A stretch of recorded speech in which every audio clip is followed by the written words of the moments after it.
Olá, eu sou Mileide Guimarães, vou dar início à apresentação do nosso trabalho. É um trabalho de cunho epidemiológico que traz aí dados da prevalência de síndrome metabólica em pacientes com doença renal crônica.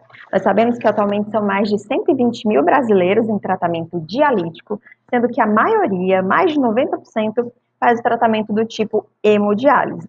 E aí, nessa população, a principal causa de óbitos é a doença cardiovascular. Então, por isso é importante ali no acompanhamento dos pacientes, a gente fazer o rastreamento de fatores de risco que podem aumentar as chances do paciente desenvolver doenças cardiovasculares. E um desses fatores de risco é a presença de síndrome metabólica, que dobra as chances do paciente desenvolver doença cardiovascular, além de estar relacionado aí com dano de células renais e maior progressão da doença. Mas será que a síndrome metabólica é um problema que faz parte da realidade dos nossos pacientes? Com o objetivo de sanar essa dúvida, o nosso trabalho teve como finalidade o rastreamento da prevalência de síndrome metabólica nos pacientes com doença renal crônica que fazem o tratamento hemodialítico em uma clínica de Fortaleza. Nós realizamos um estudo transversal, quantitativo e exploratório, no qual, para o diagnóstico de síndrome metabólica, nós utilizamos os critérios da NCEP-ATP3.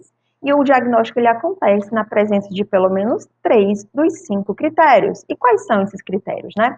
O primeiro seria aí a obesidade abdominal, e aí a gente tem valores de referência para essa circunferência diferentes para homens e mulheres.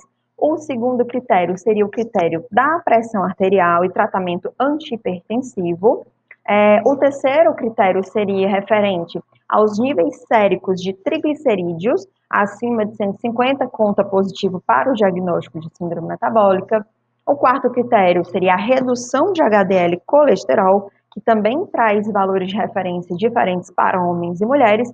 E o último critério seria o critério da glicemia de jejum ou diagnóstico de diabetes. Como na rotina da clínica a gente só tinha o histórico de glicemia casual, nesse tópico a gente só considerou positivo para o diagnóstico de síndrome os pacientes com diagnóstico de diabetes, tá?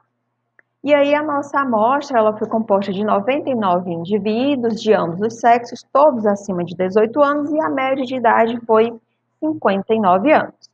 Os primeiros gráficos, os primeiros 5 gráficos, trazem os dados referentes a cada variável e como que cada variável colaborou para os diagnósticos de síndrome metabólica. Então, o gráfico 1 traz os dados referentes à pressão arterial e tratamento antihipertensivo, e aí 93% da nossa amostra se enquadrava nesse critério. O segundo gráfico é referente ao diagnóstico de diabetes, 70% da nossa amostra recebeu o diagnóstico de diabetes.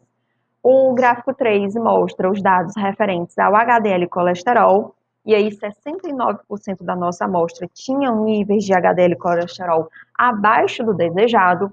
O quarto gráfico mostra a prevalência de obesidade abdominal, que na nossa amostra é equivalente a 56%, né, de indivíduos com maior adiposidade central. E aí o quinto gráfico, ele traz dados dos níveis de triglicéridos, e aí 54% da nossa amostra tinha níveis de triglicerídeos acima de 150. E aí, considerando todas essas variáveis, nós chegamos a um diagnóstico de síndrome metabólica em 78,78% da nossa amostra. Esse é um dado alarmante, e aí por isso a gente refez esse cálculo algumas vezes, e de fato, essa era a prevalência na nossa amostra. E aí, comparando com os estudos de outros grupos, de outros autores, a gente viu que a síndrome metabólica nessa população, ela tende a ter uma prevalência ali acima de 40%, né, da amostra, e parece ser maior a prevalência de síndrome metabólica em indivíduos com doença renal crônica, quando a gente compara com estudos de outras populações que não têm doença renal crônica.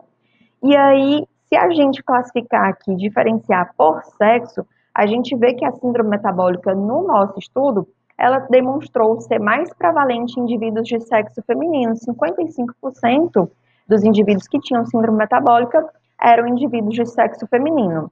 Assim como esses dados referentes a HDL colesterol, obesidade abdominal e níveis de triglicerídeos, eles também foram maiores em indivíduos de sexo feminino. Por se tratar de um estudo epidemiológico, esse é um dado interessante.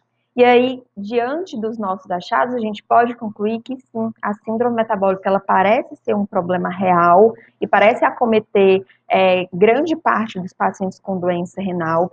E estudos como o nosso são importantes para mostrar a importância de a gente fazer na nossa prática clínica o acompanhamento, o rastreamento da síndrome metabólica, identificar quais são os pacientes que se enquadram nesse perfil, para que a gente possa planejar ações estratégicas para controlar esses fatores de risco e melhorar o desfecho dos nossos pacientes. Esse era o nosso recado e eu agradeço a atenção de todos.